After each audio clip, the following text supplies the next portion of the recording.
agora aqui pelo YouTube do T7 News. E hoje eu vim conversar com o Dr. Marco Queiroz, especialista em direito público, a respeito dos bloqueios de contas que a prefeitura pediu por meio da procuradoria, né? E a justiça acatou esse bloqueio de contas e tem algumas coisas meio nebulosas, vamos dizer assim. Doutor Marco, bom dia, né? Bom dia ainda. É, Muito obrigado pela sua presença. Fico muito feliz em tê-lo aqui. Um profissional, né, gabaritado, especialista em direito público, já escreveu diversos livros, já foi secretário de governo. Bom dia.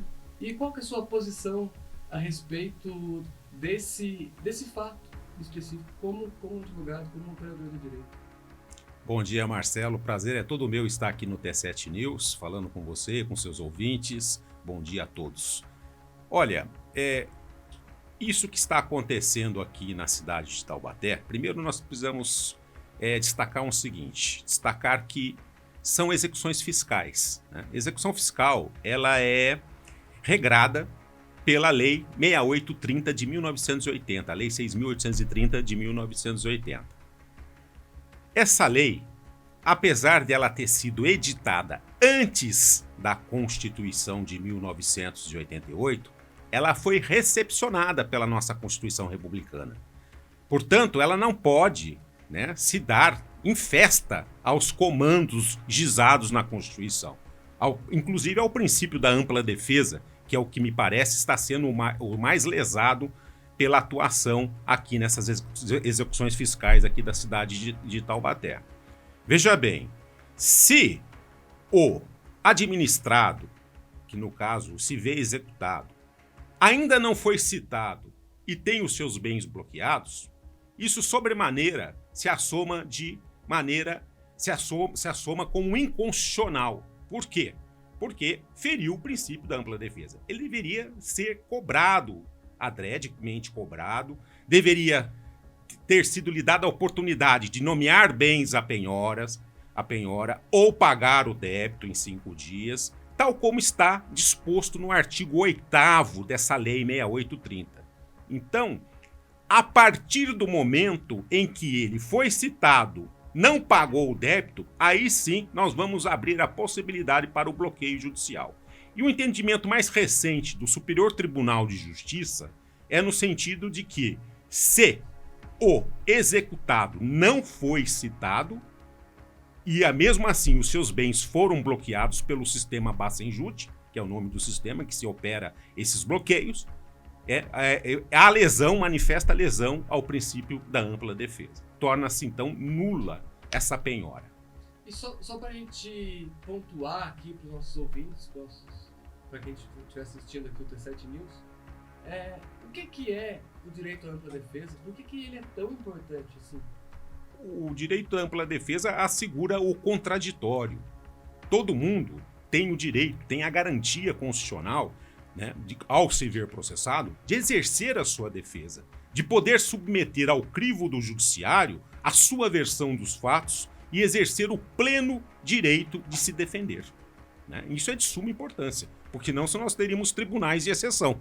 Seria tal como no juízo inquisitório, né, da Santa Sé, quando não havia defesa. Você era inquirido e já era pré-condenado, né? E isso não pode, isso é infesto, é lesivo aos preceitos constitucionais. Como já bem anotou o doutor professor Hugo de Brito Machado II, em sua obra O Processo Tributário, ele fala que, infelizmente, algumas seções judiciárias, algumas varas das fazendas públicas, têm se tornado departamentos de cobrança do Poder Executivo. É forçoso convir que me parece que está ocorrendo o mesmo aqui em Taubaté. O judiciário ele não pode se submeter à vontade do executivo e nem está obrigado, ainda que pela vasta vantagem que lhe é assegurada pela Lei 6830, de fazer tudo que o executivo quer. Então ele tem que amparar-se na Constituição em primeiro lugar. Ele não pode agir ao alvedrio das normas constitucionais e sair aí penhorando, né, levando à constrição os bens de todo mundo. Né? Se a pessoa foi citada, lhe foi dada a oportunidade no prazo legal de 5 dias para pagar o débito, não o fez, não nomeou bem a penhora, tudo bem. Aí sim, aí está previsto na própria lei, no próprio artigo 8º, em seus incisos, que vai poder ser feito a penhora, a constrição desses bens. Mas antes disso, não. Isso é colocar, né, o carro na frente dos bois. Isso não existe. Não existe. Sob pena de nós estarmos aqui rasgando a Constituição da República.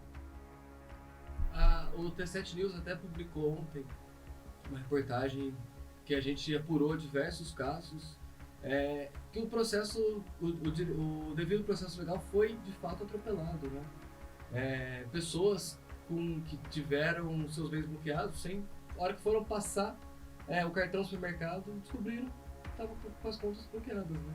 E isso é um problema que não é só o dinheiro, né?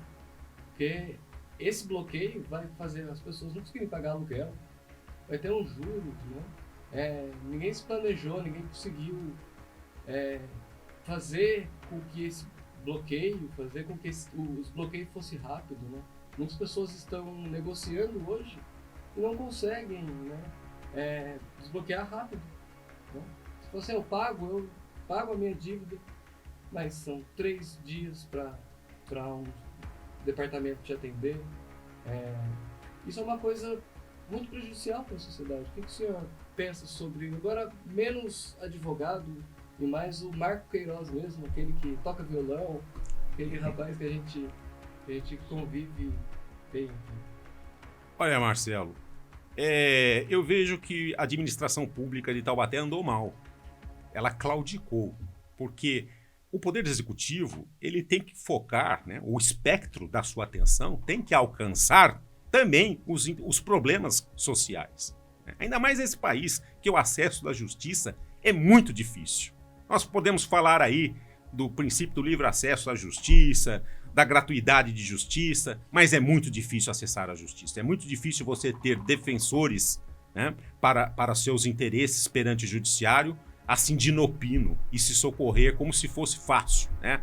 E R$ 1.500 bloqueado, talvez para um magistrado que ganha 40 mil ou mais, não seja nada. Mas para aquele cidadão trabalhador que acorda todo dia, 4 horas da manhã, pega 2, 3 conduções, isso vergasta, isso açoita qualquer cidadão que seja submetido a tamanha, diria assim, a tamanha atrocidade. O município tinha que ter olhado isso com atenção devida, né?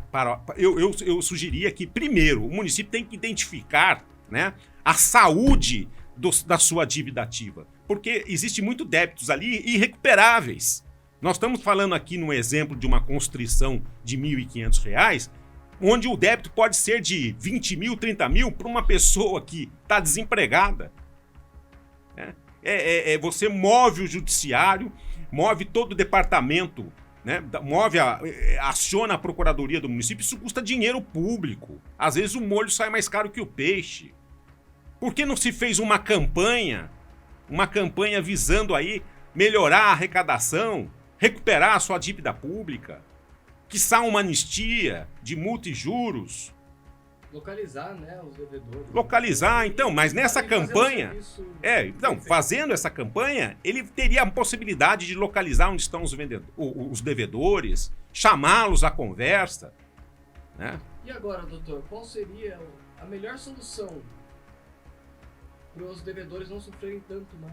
Existe alguma forma do procurador-geral do município, Dr. Jaime, a prefeitura entrar em algum acordo, pedir o desbloqueio? É possível isso hoje?